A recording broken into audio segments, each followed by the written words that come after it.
बाजार एक बार फिर सांस थाम के बैठा हुआ है ऐसा लग रहा है और खास तौर पे आज तो सुबह शुरुआत ही ऐसी हुई कि ग्लोबल क्यूज कमजोर थे, बाकी दुनिया से कमजोर संकेत आते हुए दिख रहे थे।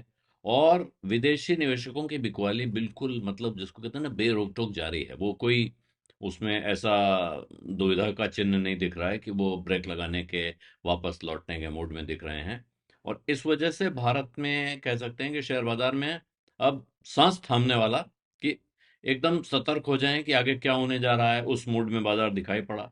शुरुआत में ही गिरावट आ गई और बाद में उसमें स्मॉल कैप में सुधार उधार देखने को मिला है, लेकिन शुरुआत से जो संकेत आया वो बाजार को परेशान करने के लिए काफी है। और अब इंतजार हो रहा है, अमेरिका की फेडरल रिजर्व की बैठक शुरू हो रही है, एफओएमसी की पॉलिसी मीटिंग। तो आज उसका पहला दिन है।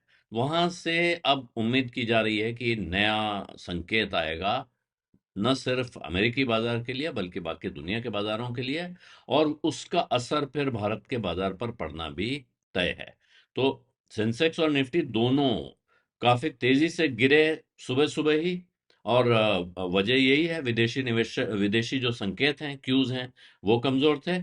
और फॉरेन फंड का फ्लो बहुत बढ़ा हुआ है। और आईटी स्टॉक्स में और रिलायंस इंडस्ट्रीज में, जो पिछले कुछ समय में काफी तेजी दिखा रहा था, इनमें बिकवाली का दबाव आ गया। और इन्वेस्टर सेंटिमेंट के, जो कहते हैं, कॉशियस होने की, सतर्क होने की, सावधान होने की आवश्यक जो ट्रिगर है वो यही है कि अमेरिका की फेडरल रिजर्व की जो एफओएमसी की बैठक हो रही है, जो वहाँ की क्रेडिट पॉलिसी बैठक जैसी चीज है, जहाँ तय होता है कि इंटरेस्ट रेट कम होंगे, ज्यादा होंगे, और आगे का क्या भविष्य अमेरिकी इकोनॉमी का उनको दिख रहा है। तो उस पर अब सबकी नजर है। 2 दिन के बाद जब उसका नतीजा आएगा, तब वहां से आगे के संकेत मिलेंगे। तो जब सुबह सुबह देखेंगे तो सेंसेक्स 636 पॉइंट गिरा हुआ था। और निफ्टी की गिरावट हुई थी करीब 193 पॉइंट। ये दोनों करीब करीब 0.25% की गिरावट है। हालांकि बाद में जब आप क्लोजिंग के समय का देखेंगे तो निफ्टी 120 पॉइंट नीचे बंद हुआ है, 0.47%। और सेंसेक्स 436 पॉइंट गिर के 84,666 के आसपास बंद हुआ है। ये 0.51% की गिरावट है। तो गिरावट में कुछ सुधार है। स्मॉल कैप बहुत बुरी तरह गिरा था शुरू में, वो बाद में उसमें ठीक ठाक सुधार आया है। और जो कंपनियों ने इस गिरावट में भूमिका निभाई है, वो अगर आप देखें तो वहाँ सारे शानदार नाम हैं दिग्गजों के। Asian Paints, Trent, Mahindra and Mahindra, Tata Steel, Tata Consultancy Services, Reliance Industries, Tata Motors Passenger Vehicles, Bharat Electronics Limited, Tech Mahindra, NTPC, HCL Tech, Infosys और अल्ट्राटेक। ये बड़े लगार्ड्स, यानी कि ये बाजार की गिरावट में भूमिका निभाने वाले शेयर रहे हैं। भारती एयरटेल और हिंदुस्तान यूनिलीवर, ये दो इकलौते शेयर थे जिन्होंने बाजार की शुरुआत में कुछ दम, कुछ मजबूती दिखाई है। और अब जो एफओएमसी की बैठक है, वहां से रिजल्ट आएगा बुधवार को, 10 दिसंबर को वहां आएगा। और वो उसके अगले दिन यहां दिखाई पड़ेगा। तो और विदेशी निवेशकों की बिकवाली सोमवार के दिन का आंकड़ा आया है, 655 करोड़ रुपए की बिकवाली उन्होंने की है मंडे को। जबकि डीआईआई ने 2,500 करोड़ के स्टॉक खरीदे हैं उसी दिन। ये एक्सचेंज का डेटा है। और ये ट्रेंड पिछले काफी समय से चला आ रहा है कि विदेशी निवेशक बेचता है, डोमेस्टिक इंस्टीट्यूशंस खरीदते हैं, बराबर की टक्कर हो रही है। और अब क्योंकि जानकारों का कहना है कि बहुत उम्मीदें हैं यूएस फेड की मीटिंग से और वहां से जो आउटकम सामने आएगा, लेकिन इसके बावजूद अभी सेंटिमेंट पर दम नहीं दिख रहा है। सेंटिमेंट बहुत कमजोर दिखाई पड़ रहे हैं और इसीलिए विदेशी निवेशक बेचते जा रहे हैं।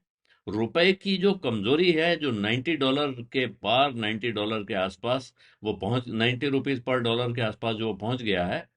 और साथ में जो बाकी दुनिया के संकेत या ग्लोबल क्यूज में जो कमजोरी, मंदी, नरमी दिखाई पड़ रही है, उससे ये बाजार पर भारी असर पड़ रहा है। और रुपया कमजोर होने का असर ये होता है कि जो भी डॉलर उन्होंने लगाया हुआ है उसकी कीमत यहाँ कम हो रही है। ऐसे में वो सोचते हैं जल्दी से जल्दी निकाल लो, फिर जब कभी रुपया मजबूत होने के आसार दिखेंगे तो वापस ले आएंगे। वरना जो पैसा वो यहाँ लगा रहे हैं, अगर वो बढ़ता भी है और डॉलर के सामने रुपया कमजोर होता है, तो जिस दिन वो निकालते हैं उस दिन उनको उसका वो फल नहीं मिलता है जैसा उन्हें मिलना चाहिए। तो इसलिए इससे थोड़ा वो घबराते हैं। बाकी एशिया पे अगर नजर डालेंगे तो हांगकांग का हैंगसेंग, साउथ कोरिया का कॉम्पोजिट इंडेक्स जो है कॉस्पी, और शंघाई स्टॉक एक्सचेंज का कॉम्पोजिट इंडेक्स, ये सारे भी नेगेटिव में चल रहे थे। जबकि जापान का निक्केई पॉजिटिव में दिख रहा है। और जापान इसलिए पॉजिटिव में आजकल दिखता है, बीच बीच में देखिए, क्योंकि जापान की इकोनॉमी ने बहुत लंबे समय के ठहराव के बाद वहां कुछ मूवमेंट, कुछ लक्षण दिख रहे हैं। और वो बाकी दुनिया को परेशान करने वाला एक कारण वहां भी है कि जापान का येन मजबूत हो रहा है। जो लोग येन कैरी ट्रेड करते रहे हैं बहुत समय से, जापान से कर्जे लिया और बाकी जगह उसको लगा दिया, उनको ये पूरे सौदे उलटने पड़ रहे हैं। तो ये एक कष्ट का कारण बना हुआ है बहुत से इंटरनेशनल प्लेयर्स के लिए, जो अनेक बाजारों में एक साथ ऑपरेट करते हैं।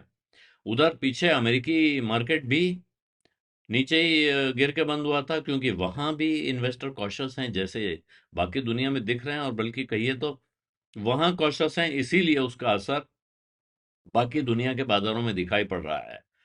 हालांकि कच्चे तेल का दाम भी स्लिप हुआ है और वो थोड़ा गिरा हुआ है, 62-36 पर बैरल पे पहुंचा है।